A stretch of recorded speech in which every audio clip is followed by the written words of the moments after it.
Hello everyone, I hope you are doing great. Let's try to create this slide and see how it looks like. It looks pretty great. Let's start to create this.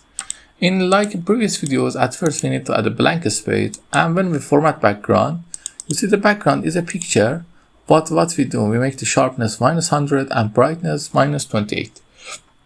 It's create the effect. Then we need the real picture. The real picture is here. You see the picture is divided in two shapes.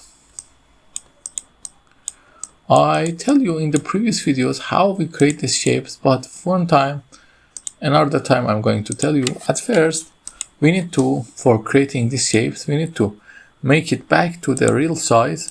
By crop object, we can. Then we need to add two shapes.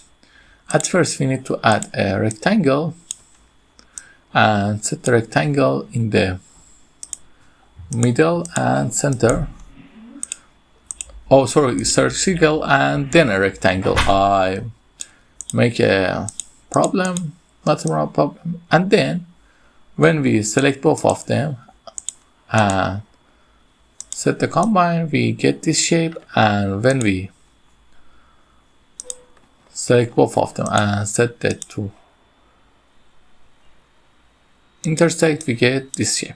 Okay, after creating these two shapes that we have here, we just need to simply put the text here. This is the first text, and second text, we copy them.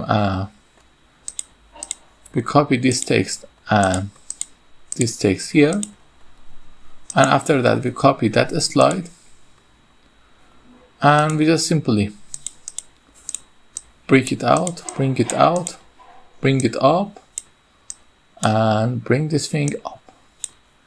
Now set the transition to morph, and everything is ready.